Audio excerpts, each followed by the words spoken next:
Hey everybody. Good evening. How y'all doing today? I wanted to come on just to take a few minutes to talk about a case that's 10 years old. I can recall when this case happened because it was so strange.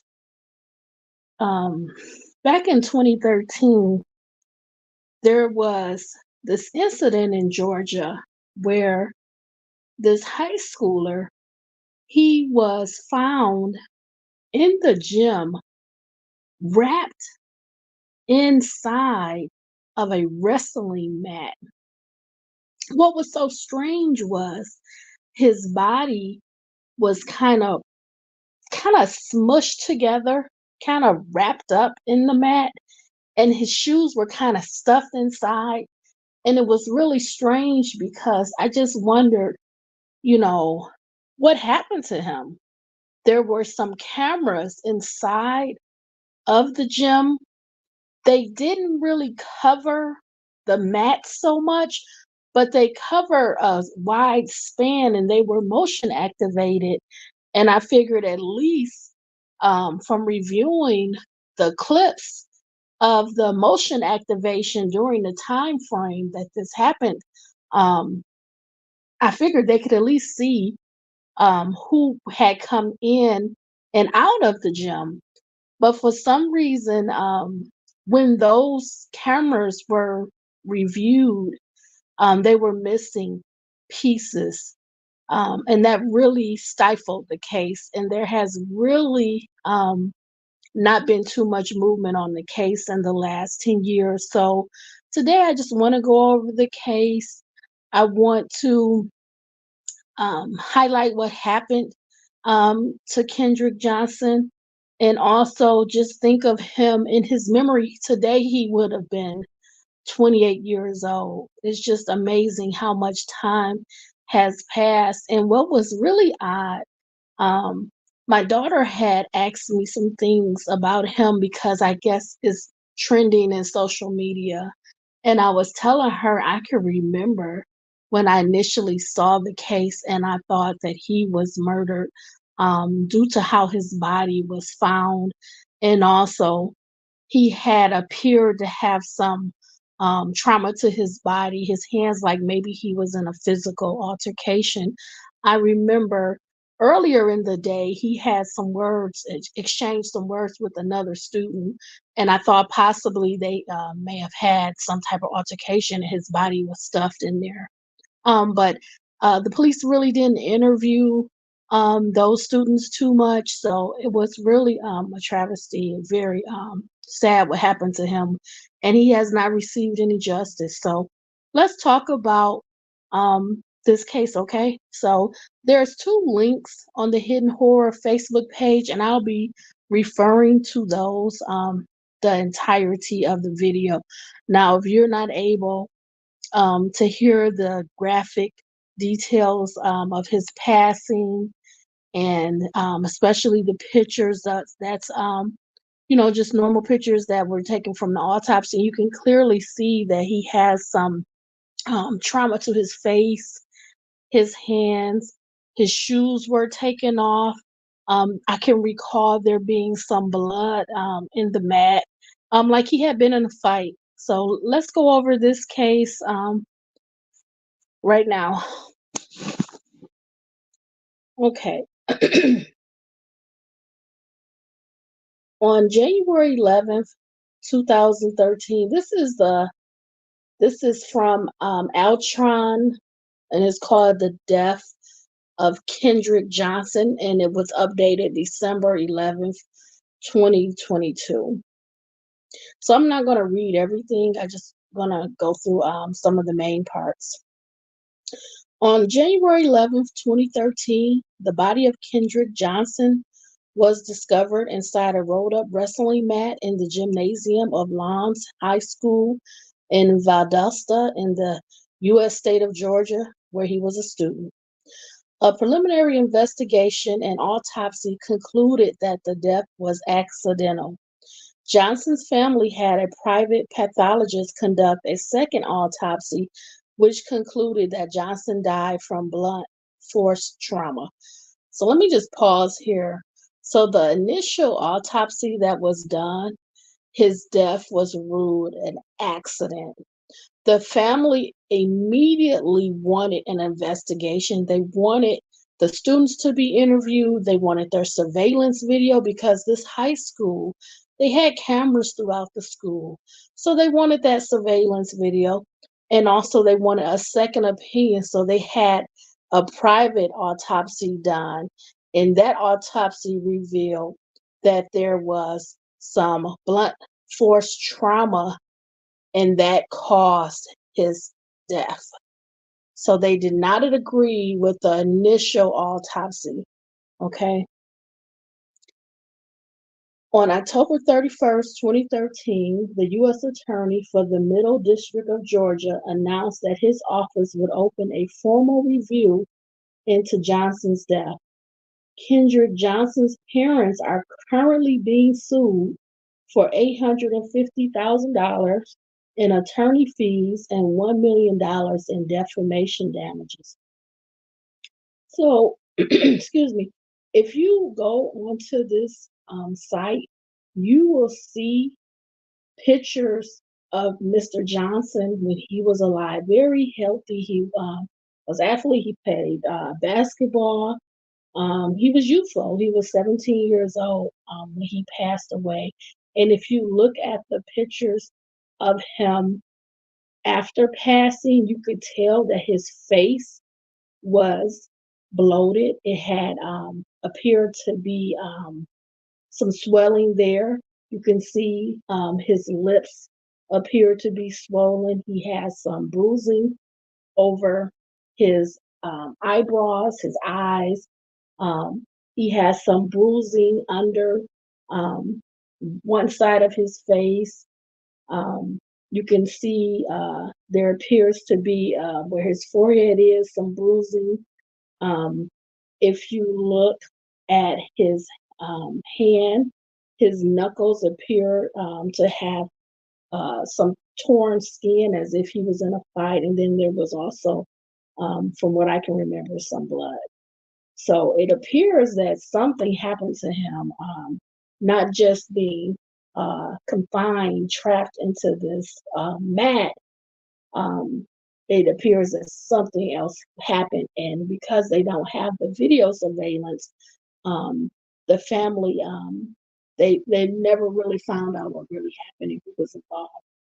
But it appears to be an incident that happened at the school with possibly other students. Okay, so let's keep reading. Johnson was found head first in the center of a rolled up wrestling mat in his high school gym on January 11th, 2013. His body was discovered by students who had climbed up to the top of a cluster of mats, each of which stood nearly 6 feet tall and 3 feet wide. An autopsy by the Georgia Bureau of Investigation stated that Johnson had died from positional asphyxia, and the case was ruled an accidental death by the Lowdndes County Sheriff's Office. So you can imagine you have a mat. The mat is 6 feet tall and 3 feet wide. Now he would have to place his body head first, head down into the mat, which is already rolled up. It's a wrestling mat.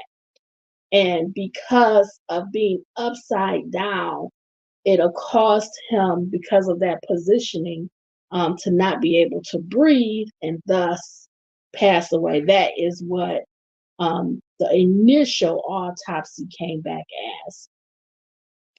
Okay, so you can see those pictures um, where the shoes are stuffed inside of the mat. So his body is upside down, and then the shoes are like stuffed inside the mat. So how would he have been able to place his own shoes inside of the mat after his body is already inside of the mat. His shoes are kind of, they would have had to go on top of him. Very strange, appearing to really be a stage way of hiding his body. Let's keep going. Very sad, very, very sad. They hypothesized that Johnson had fallen, fallen into the mat while looking for a shoe and died after being unable to get out. Now, if he was looking for a shoe and he fell forward, now remember this mat is only 3 feet wide, 6 feet deep. How did the shoes get inside, placed in there after his body is in there? It really does not make any logical sense, but that's what they're surmising or estimating, alleging, but it really doesn't make sense. Let's keep going. 3 students told investigators that it was common for some students to store their shoes behind or under the rolled up mats. Johnson was not wearing shoes when he was found. A student at the school said that he shared a pair of Adidas shoes with Johnson, and that after gym class, Johnson would always go to the mat, jump up, and toss the shoes inside the middle of the hole.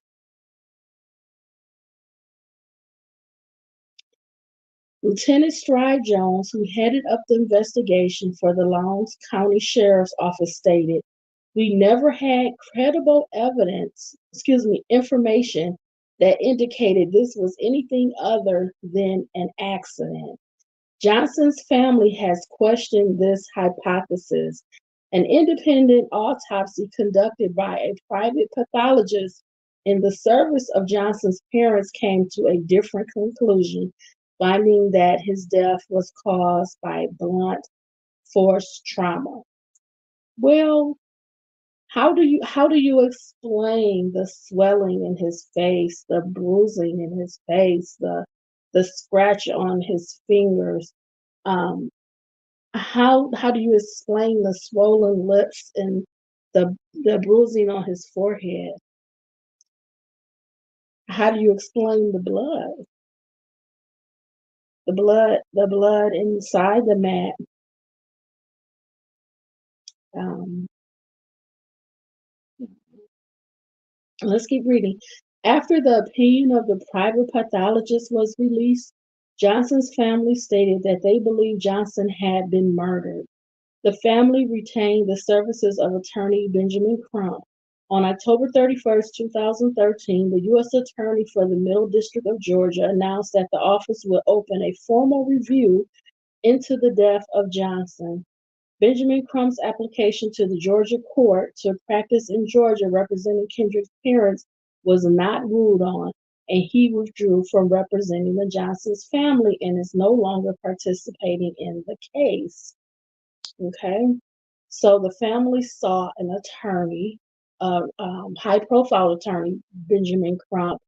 He applied to practice law in the state of Georgia, but there was never a decision made on that, so he had to withdraw from representing the Johnson family. Okay, Johnson's family filed a legal action to open a coroner's inquiry into his death. When the judge in that case delayed a decision pending the outcome of the U.S. District Attorney review, the family demanded that the governor of Georgia immediately authorize the inquiry instead. The Johnson family, together with the NAACP and other civil rights activists, then held a rally at the state capitol in Atlanta. The governor's office released a statement indicating that they would await the report of the U.S. District Attorney. The independent autopsy found, among other things, that Johnson's body was stuffed with newspapers. The funeral home that processed the body following the GBI's autopsy stated that they never received Johnson's organs from the coroner. Johnson's internal organs were said to have been destroyed through natural process and discarded by the prosector before the body was sent back to Valdosta, according to the funeral home owner. That left a void which the funeral home filled. The funeral home owner stated that it is standard practice to fill a void in this fashion and that cotton or sawdust may also be employed for this purpose. Johnson's family filed a complaint with a regulatory body against the funeral home operator. Now, can you imagine? You already have the loss of your child. You have questions, you have concerns. You're trying to gain an understanding of what happened. You have attempted to hire counsel to represent you.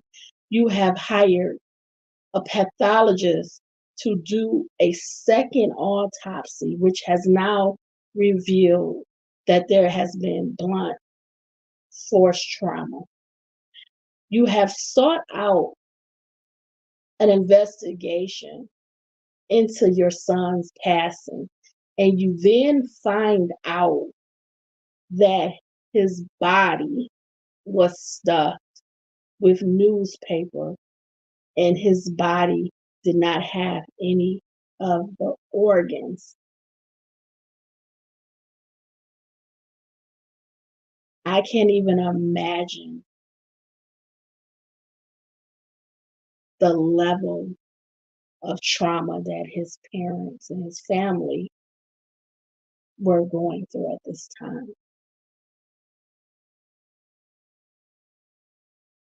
It's just beyond sad. Okay, let's keep going. A subsequent investigation by the Georgia Secretary of State's office found that the funeral home did not follow best practice and that other material was more acceptable than newspaper. Nonetheless, the investigation cleared the funeral home of any wrongdoing.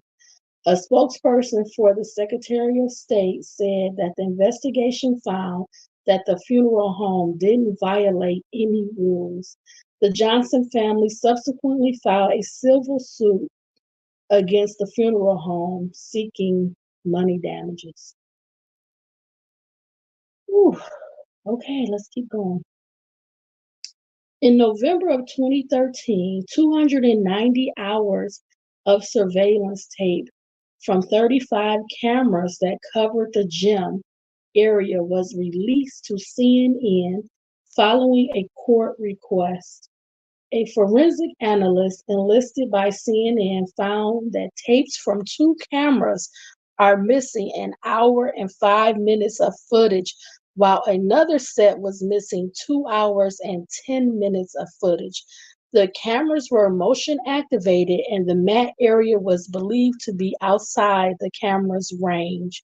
Two cameras covered the entrance into the gym before Johnson's arrival and showed a student entering the gym before Kendrick Johnson.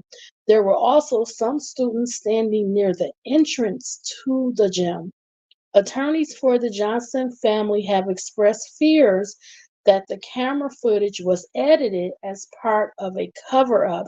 However, both the president of the Valdosta Lowndes County chapter of the SCLC and the former lead investigator for that chapter have stated that they believe the attorneys for the Johnsons have not been entirely truthful in their statements and that there is no cover up in this case. Well, where is the video footage?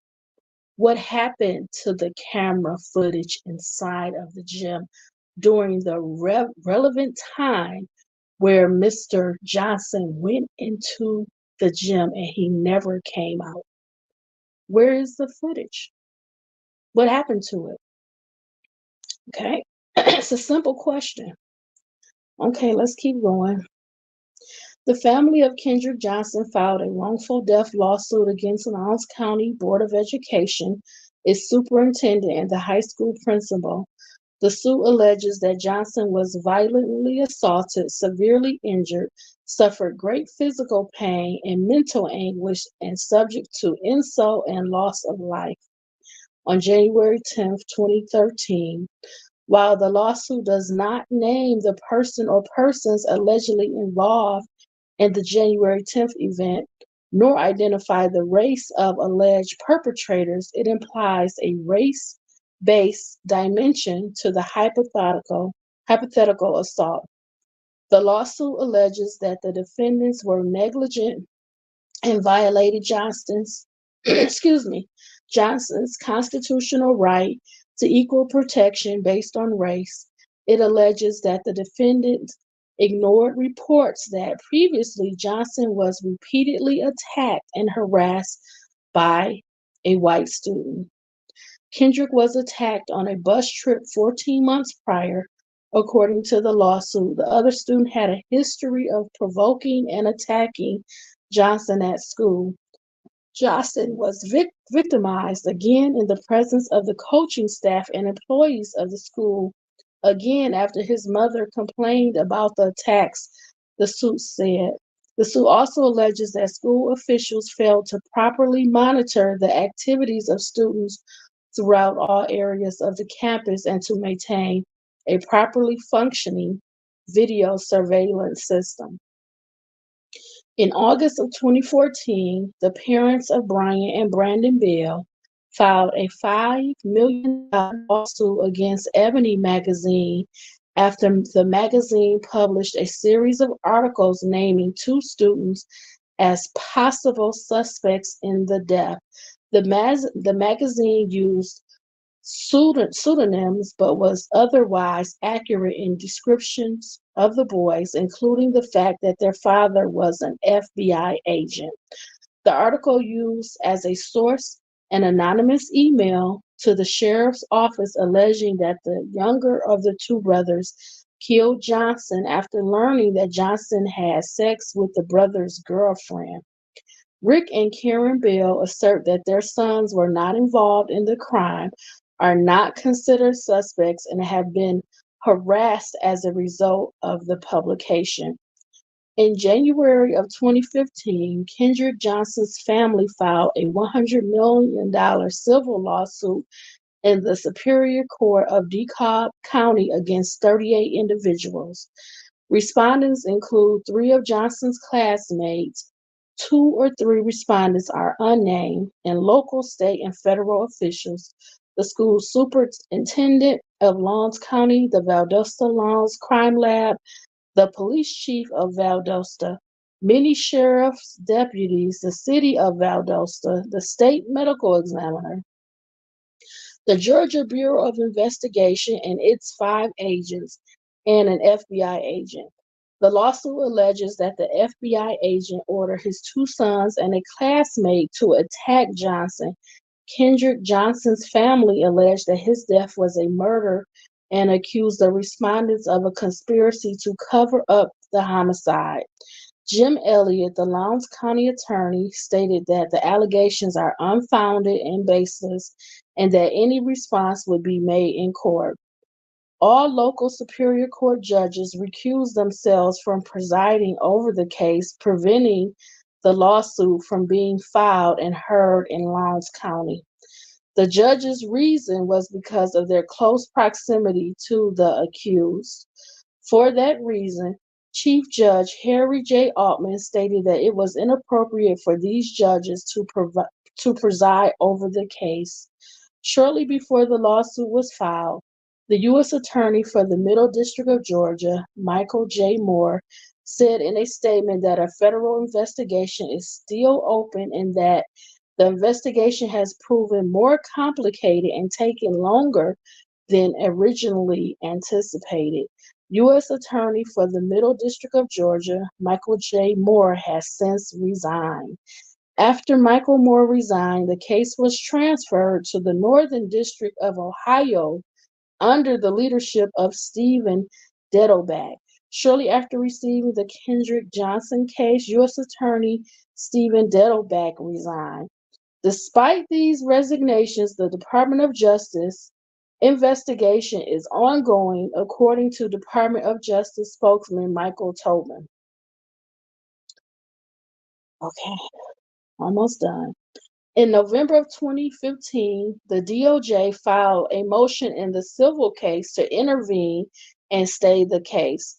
The U.S. Attorney said allowing evidence discovery in the civil suit to continue would have a chilling effect on the federal investigation, which has expanded into investigating possible obstruction and grand jury witness tampering.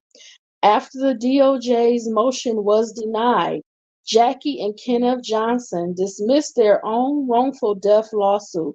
They hope to refile it after the conclusion of the DOJ's investigation. Jackie and Kenneth Johnson are currently being sued for more than $850,000 in attorney fees and $1 million in defamation damages. On June 20th, 2016, the U.S. DOJ announced that they will not be filing any criminal charges related to Johnson's death, stating, after extensive investigation into this tragic event, federal investigators determined that there is insufficient evidence to prove beyond a reasonable doubt that someone or some group of people willfully violated Kendrick Johnson's civil rights or committed any other prosecutable federal crime. So, what happened to the witness tampering and obstruction of justice? You have all of these people resigning. You have no movement on the case. On August 10, 2017, a judge ruled that Johnson's family and their attorney must pay more than $292,000 in legal fees to the dozens of people they accused of foul play in a lawsuit that they later dropped. That's really unfortunate that he has not received any justice, and it's been 10 years, 10 long years for his family, and they've really had to suffer. So I did want to play a video. I have to get it up.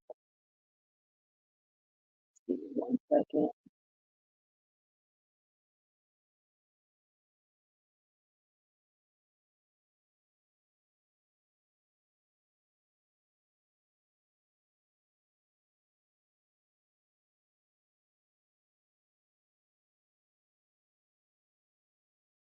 Okay, it's not looking for this. I wanted to really end it with some words from his mother. I think it's important for you to hear how she feels and let her expression of what happened to her son be the last words that you hear. So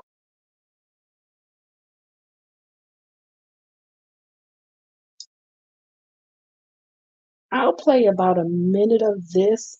This is from WALB News 10. It says 10 years later, where is the Kendrick Johnson case standing today? So I'm going to try to play.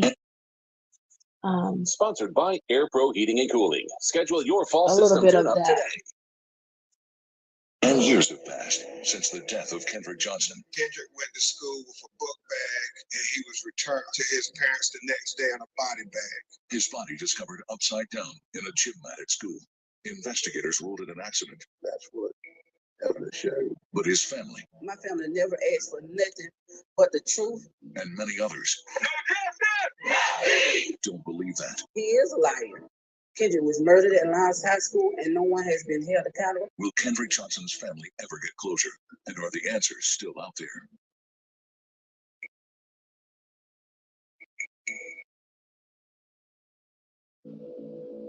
Now, this is about a 20-minute video. I'm not going to play the whole video. You can check that out if you want to. I want to play the words of his family, his mother and his sister, so you can wrap this up just hearing, what they need, what kind of support they need. I'm sure across the country, a lot of people have been um, just praying for them and just hoping that he will receive justice one day. So let's hear his mother and his sister's words. Friends and family of the late Kendrick Johnson gathered at his burial site today. They released balloons in memory of their beloved teen who they believe was murdered 10 years ago at Lowdndes High School. Kendrick was found dead in a rolled up gym mat. The Johnson family says they will continue to keep his name alive year after year. Today's balloon release marked the end of their Angelversary events. When asked what message they would have for Kendrick in 2023, 10 years after his death, here are some of the responses we received. I love you and I miss you so much. And you know, your mom has always been a fighter and she will never let your name go down in vain. So when your murder is acknowledged and people are held accountable, I'm going to still be fighting for your soul. 10 years later, I still miss you. We're going to continue to fight until we receive justice. And then, even then, after, we still going to continue to fight. Like Mom said, they killed the wrong kid. We ain't going to never stop. The Johnson family says they believe they deserve justice, and even after they receive it, they will never let anyone forget what happened to Kendrick Johnson. Tomorrow, our Kendrick Johnson. So that was his mom, and that was his sister, Kenyatta. You know, it's so hard when you don't have the answers and you don't get closure. It's really, really hard. I can't imagine being his mother under the circumstances of not knowing and not receiving the support you need. You think that law enforcement is going to be there. They're going to work with you. They're going to try to give you the details, help you get through this difficult time. But in this case, it just doesn't seem like anyone wants to really take responsibility and try to get those answers. And um, I can't say if it was a cover up because I wasn't there. I do realize that main vital parts of the case, like the surveillance that would have helped investigating possible conflicts that Mr. Johnson had with other students, that's also something that should have happened if it didn't. And um, taking another look at the autopsy with the bruising in his face and on his hand and the blood. Um, this does not appear to be just positional asphyxiation, just from being upside down in the mat. It appears that something more happened, and it would have been great if the initial start of the case would have approached things differently, where the parents wouldn't have had to go through so many obstacles to try to seek out the answer. So let's just have a moment of silence um, for Kendrick and his family, and just show them some love and light. Okay, let's have a moment of silence for them.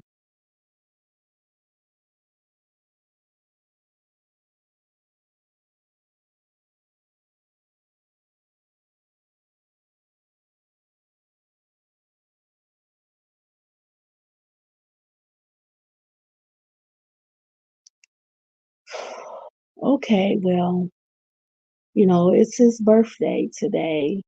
He would have been 28 years old. And I can only imagine the things that he would have done in his life at this age. And I'm sure his mom and dad and his other family members are thinking about him today. And, you know, we join them in light, lifting him up in a positive way, even though he's not here and his life was cut short. We do remember him today. We think of him and we do want justice. Some of these cases, unfortunately, they don't get solved. Sometimes it takes many years for the truth to come out. And I hope that one day he receives justice, his family receives justice. They fought very hard for it. And this is a very evil and wicked world that we live in. And sometimes justice is delayed and sometimes justice is denied. So we're praying for the best. We're praying for his family and thinking about them today and just saying happy birthday to him, heavenly birthday, okay? So thanks for checking out this video. Check out some of my other videos, and I would say let's just continue to fight for the justice that he deserves and his family deserves. Let's keep his name out there, keep his story out there. Still soliciting people. If you know the truth, if you know any information, call the FBI, call the police, provide those details so they can have some closure and some peace. Okay? Thanks for checking out this video. Stay safe, stay smart, stay safe, stay savvy. Take care and be well, friends. Okay? Good night.